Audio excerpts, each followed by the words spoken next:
Hello, and welcome back to your East vs. Trails in the Sky Alternative Saga overview character guide. Today we'll be talking about Lloyd Bannings. Lloyd is a character that unlocks at 22,500 BP, which is going to be your highest BP unlock for characters.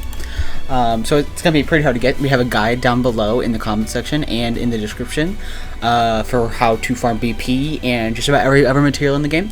He is a close range rushdown with an intermediate learning difficulty with benefits of being super bulky, being very fast, has great pressure, and obscene damage. If this is a character that you're interested in, go ahead and watch this video. We'll go ahead and go right into free mode with Lloyd. And our highlight runs like usual. Take it with a grain of salt, any combos or information I give, as the game changes to 60 FPS on release, and my combos are not the best because I'm not the best at the game, so just bear with me as I teach you how to go through Lloyd. Let's go ahead and go over his ground normals. He has a 1, 2, 3, 4, 5, 6, 7 hit ground normal, which is pretty decent. It's pretty excellent.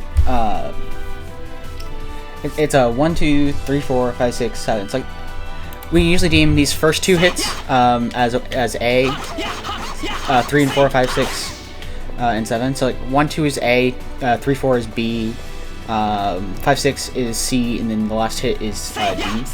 Because the first two, second two, and third two will basically all just kind of guaranteed hit into each other. It's just a decent ground string. The last hit is not going to be comboed, but it is going to be a hard knockdown. Because it will not connect unless he's running one of his skills that allows him to be faster. The second hit of Lloyd's B, so that means it's going to be his fourth hit. It has very good poking range, so it's actually pretty good to throw out. You know, it's not useful due to its position in the change. Next is going to be his charge attack. It's a very important move for him, as its range and speed helps Lloyd a lot in neutral since he lacks good mid-range options. What this does is acts as a really good mid-range option for him because it will act as a bit of an anti-air due to how high it goes, and it hits from mid-range whenever he usually works pretty close. And it basically is really good combo fodder for his basic moves. Pretty good. The projectile lasts long enough to hit opponents through armor moves, just as a hard break. So that means it's going to last pretty long and basically go past armor. It generates barely enough SP for Lloyd to renew some of his install skill, which we'll talk about in a moment. And since this move is a launcher, it works really well in combos. At frame 5, the move creates a point-blank hit wind box that can push the opponent towards the projectile, and it gives 26 SP, which is just about average. Then he has his air normal link, which is a decent, I believe, 4 hits. 1, 2.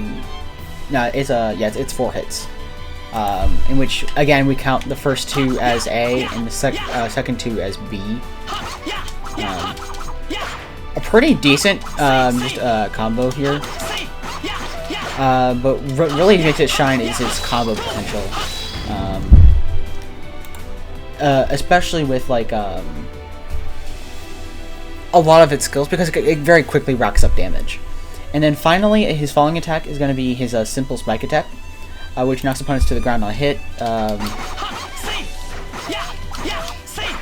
which has pretty far-reaching low range,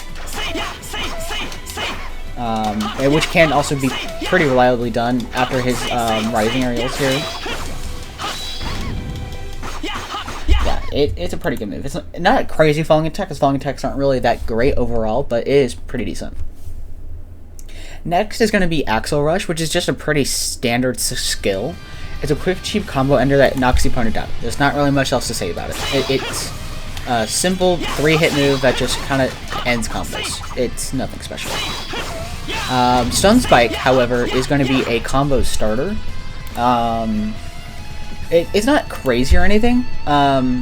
It has a big range around him that launches the opponent, and he can basically use it either as a defensive tactic because of how it is placed around him, or it can be used for some homing attack, homing dash aerial combos starters as well. It's nothing crazy. We have his other skills, though, which we're going to go ahead and get right on into. which is actually the bulk of how he wants to be used as his other skills. Stun Break, Burning Heart, which is his best move in his kit, Brave Smash, and Crimson Ray. Go ahead and go right on in and take a look at this. We're gonna go ahead and start with Stun Break as soon as we get our resources. And we're gonna go ahead and go into do that. Stun Break is a move that's gonna basically have a constant knockback effect, which does pretty powerful stuff, honestly.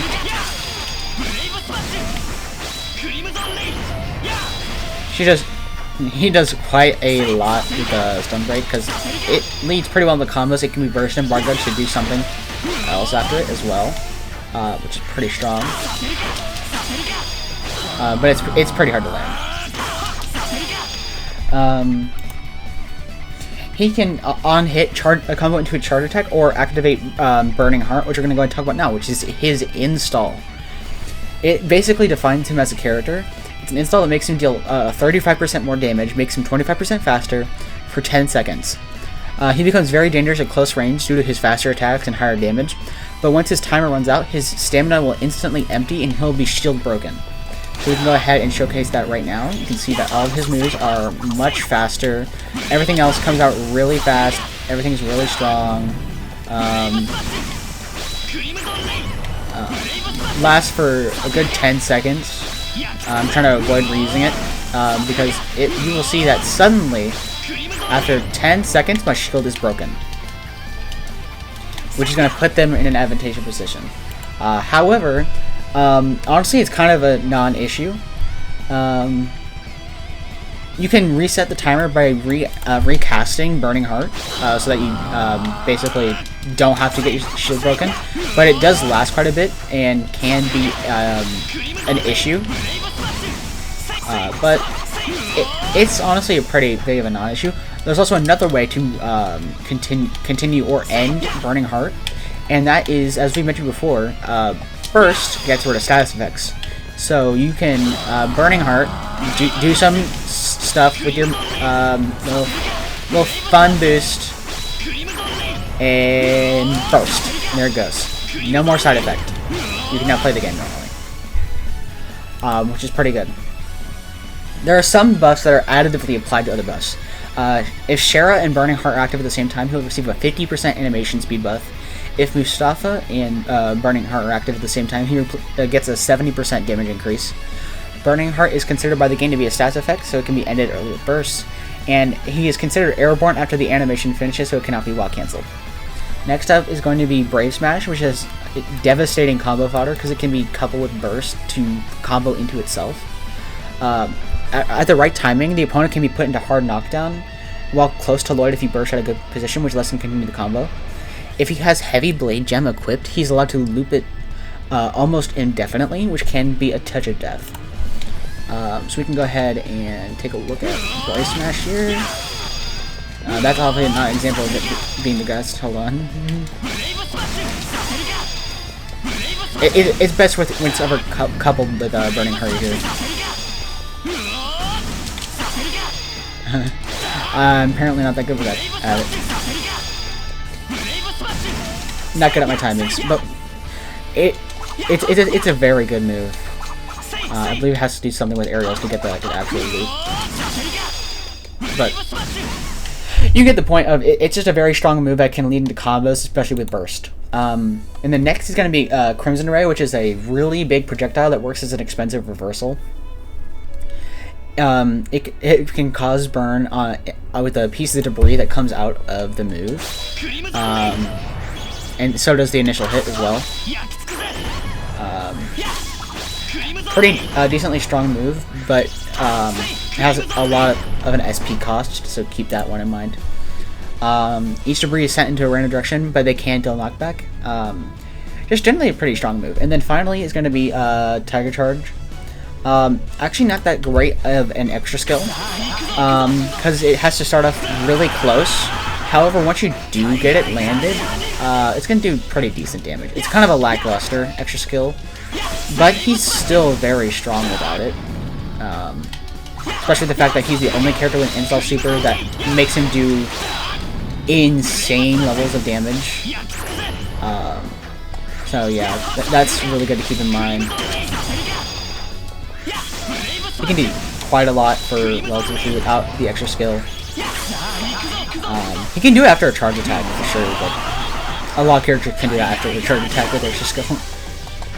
So it's not really anything special. Yeah, it's kind of just an alright extra skill. Let's go ahead and get into his best supports, which he's got a good list. Let's go ahead and take a look at his supports, and I'll go ahead and say Analyze is probably going to be one of his best, because since he's short ranged, having super armor is very good to have for a long time. Reese is going to help his SP regeneration, so he can either refill his Burning Heart or do his stronger moves much more consistently. Pipero and Poggle is going to let him do loops with a burst. As we mentioned before, I wasn't able to get it because I'm not exactly the best with Lloyd, but he can basically loop with Brave Smash and his burst. So this is going to let him do 6 of those for free, assuming good timing. It can also be used mid-combo as well. And then some honorable mentions are going to be Shara, which is going to increase his speed a lot, especially with Burning Heart, which lets him go pretty good. The speed boost is pretty overkill once you have Burning Heart activated, though. But you can still use it. And then Campanella, because he has a lot of multi-hits, it's going to be pretty good. And then Mustafa is good for, on top of the Burning Heart, to deal with a lot more damage. And let's go ahead and go over his weaknesses, which are pretty few and far between, honestly. For people that are running with accessories, he has the second lowest AP value in the game at 17, severely limiting his customization. He has very linear neutral, because his short normals and lack of projectiles make him pretty reliant on his charge attack, so it means you're going to predict his charge attack a lot, so you can just play around the charge attack. He needs momentum to really do well, because he has to use Burning Heart to his fullest to be really good, so he has to have a sizable amount of health or be generating a lot of SP. And then he has a very high skill floor. So in order to be effective, he must be on his point to be on a resource management game. His combos must be tough to pull off at times, so he's starts off being really hard to use. But once you do get used to him, he is very good. In fact, I'd say he's one of the top characters in the game, even if his extra skill is not that good. If this guide made you want to play Lloyd, then that's great. It's exactly what you wanted to come forward to watch this video for. If not, that's alright, because it's going to help boost this video in the algorithm. Might get someone else to play Lloyd or be interested in East vs. Trails in the Sky. And so does liking, commenting, and subscribing. There's no more videos to release after this one, but there are some videos in the past about other characters that you might want to look at. There also is going to be in the future some uploads of tournament matches that I'm hosting. So stay tuned for that. Thank you for watching.